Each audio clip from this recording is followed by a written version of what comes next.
పాత్రికేయ సోదరులకు, విచ్చేసిన ప్రేక్షక దేవుళ్లకు అందరికీ స్వాగతం.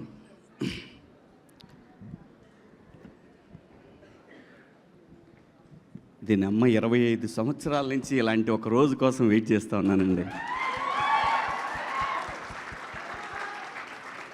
ఎప్పుడు మైక్ తీసుకున్నా మైక్ భయపడేది, ఇప్పుడు నేను భయపడుతున్నాను.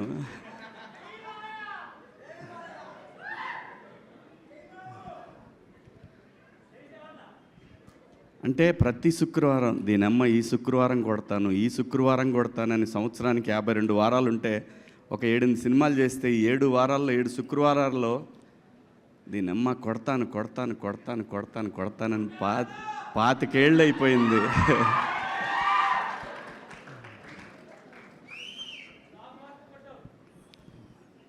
ప్రతి ఆర్టిస్ట్కి ఒక కళ ఉంటుందండి. వాడి గురించి ఆ రోజంతా మాట్లాడుకోవాలా. నాకు వణుకు వస్తుంది. ఫస్ట్ టైం నాకు దీనమ్మ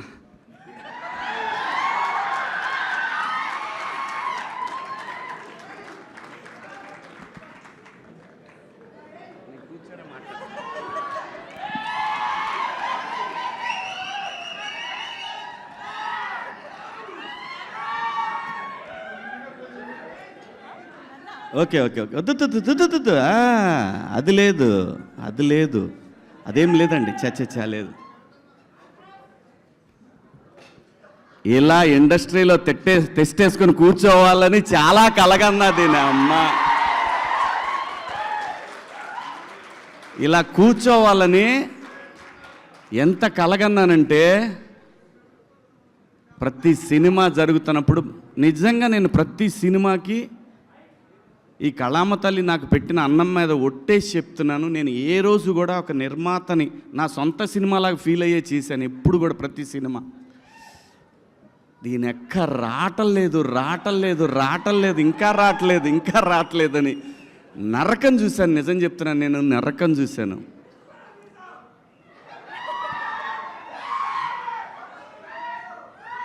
నాకు ఈ సినిమా వచ్చినప్పుడు, ఈ సినిమా కాదు, బిగ్ బాస్ హౌస్ నుంచి వచ్చిన తర్వాత చాలా స్క్రిప్ట్లు విన్నాను.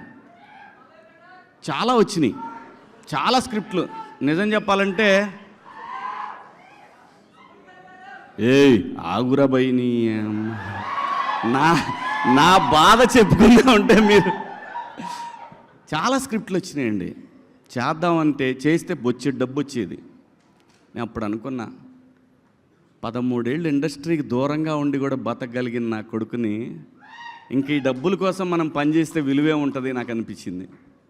దానికోసం నేను అట్లా ఏ సినిమా పడితే సినిమా చేయదలుచుకోలేదు. ఈ సినిమా చెప్పడానికి వెంకట గారు ఫోన్ చేశారు. నానిగారు వెంకట గారు, ఆయన నానిగారు వెంకటే అంటారు, వెంకటరత్నం గారు. ఫోన్ చేస్తే సరే కథ వినమని గోపిని అడిగారు. అంటే నానిగారి నేను లోకల్ ప్రొడ్యూసర్, తనకు చేసి అడిగితే సరే వింటాను అని చెప్పాను. ఎందుకంటే వాల్పోస్టర్ నుంచి వస్తుందని. అంటే నానిగారికి సింపుల్గా నేను ఒక మాట చెప్తాను, నేను ఏదైనా మాట్లాడానంటే ఇంకా మాటకి తిరుగు ఉండదు. నానిగారు మరో సూపర్ స్టార్ కృష్ణ తెలుగు ఇండస్ట్రీకి.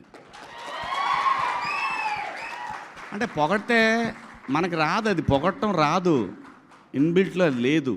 నిజం చెప్పడమే నాకు ఇష్టం. ఎందుకంటే సూపర్ స్టార్ కృష్ణ గారు ఏది ఉన్నా కానీ, నేను చదువుకునే రోజుల్లో ఏదున్నా కానీ ఆయన డేరింగ్ డాషింగ్ హీరో అనేవాళ్ళు ఆయన్ని. అలా ఏం సినిమా చేయాలన్నా సరే దమ్ముగా ఇండస్ట్రీకి కొత్త టెక్నాలజీ తెచ్చాడు, కొత్త లెన్సులు తెచ్చాడు, కొత్త కెమెరాలు తెచ్చాడు. తన కోసం వాయిస్లు ఒకసారి తేడా కొడితే కొత్త వాయిస్ కూడా తెచ్చేసాడు.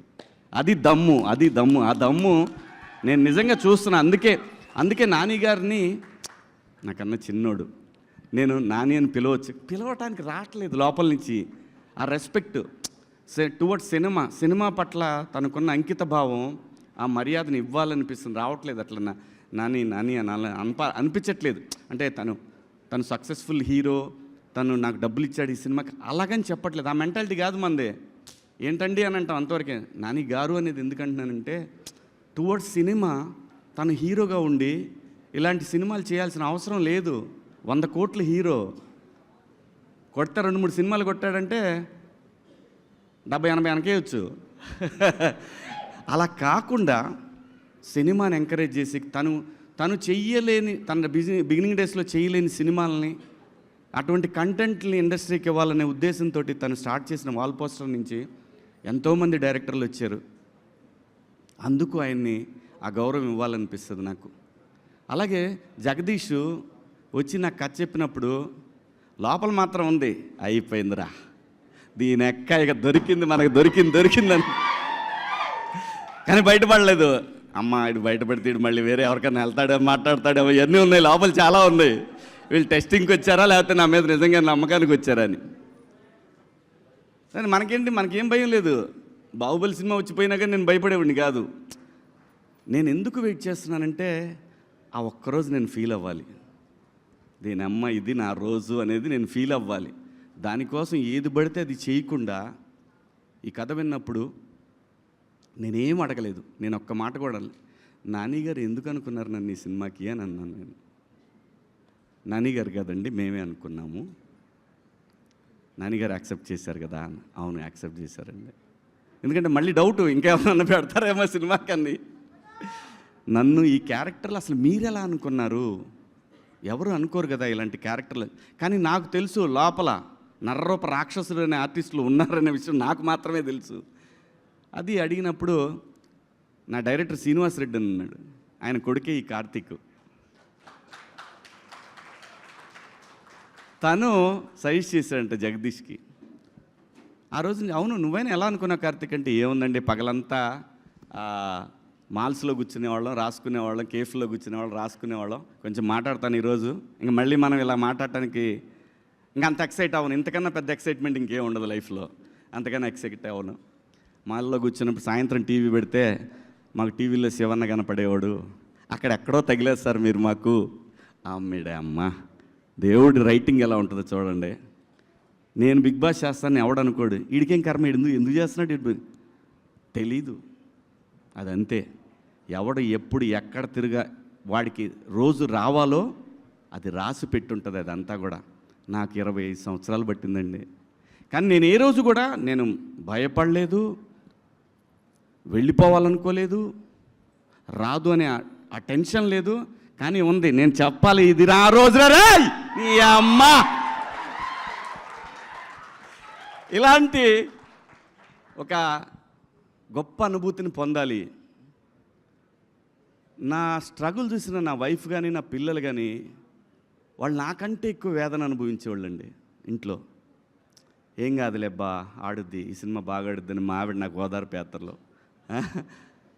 పిల్లలు, నా ఫ్యామిలీస్ అంటే మా అత్తగారి ఫ్యామిలీ కానీ మా ఫ్యామిలీ కానీ నా ఫ్రెండ్స్ కానీ అందరూ ఇలా. నాకు నా బాధ ఏంటంటే నేను ₹1 కూడా మళ్ళీ నేను తీసుకెళ్ళి ఎక్కడ ఈ సినిమా నుంచి వచ్చిన డబ్బుల్ని చిన్న చిన్న ప్రాపర్టీలు కొన్నాను, కానీ మేజర్ డబ్బు మళ్ళీ సినిమాకే పెట్టాను. నేను నా ఫ్రెండ్స్ సినిమాలు తీసినా, నేను సినిమా తీసిన సినిమాకే పెట్టాను. ఎందుకంటే సినిమా పట్ల నాన్నగారికి ఎంతైతే ఒక ప్యాషన్ ఉందో ఆ కసి నాకు. నేను సినిమాలు తీస్తా, నేను ఖచ్చితంగా తీస్తా. ఇలాంటివి ఇది నేను లవ్ స్టోరీలు తీస్తాను. నాకు లవ్ స్టోరీలు అంటే ఇష్టం, నా ఫస్ట్ నుంచి లవ్ స్టోరీలు అంటే ఇష్టం. ఆ కసి ఉంది, ఆ కసికి రోజు రాట్లా. వచ్చింది నా అమ్మ, వచ్చింది దీని ఎక్క తీస్తా, మంచి మంచి సినిమాలు తీస్తారు. నాకు ఆ బలం జగదీష్ ఇచ్చాడు. ఆ బలానికి సహకారం నానిబాయ్ ఇచ్చాడు. ఏటే ఏమకల్లా రా అన్నంత ఆ క్యారెక్టర్ల పవర్ని ఆడియన్స్ ఎంజాయ్ చేస్తున్నారు. చూసావా, దీని అమ్మ అది నాకు తెలుసు చేస్తారని. అది ఎలా తెలుసండి, ఇన్నాళ్ళ అనుభవంలో ఆ క్యారెక్టర్ అతను చెప్పినప్పుడు జారిపోద్దనే టెన్షన్ ఉందే కానీ మనకి ఇది చెయ్యలేము, దీంతో మనం ఆట ఆడిస్తామనే విషయం నాకు బలంగా తెలుసు.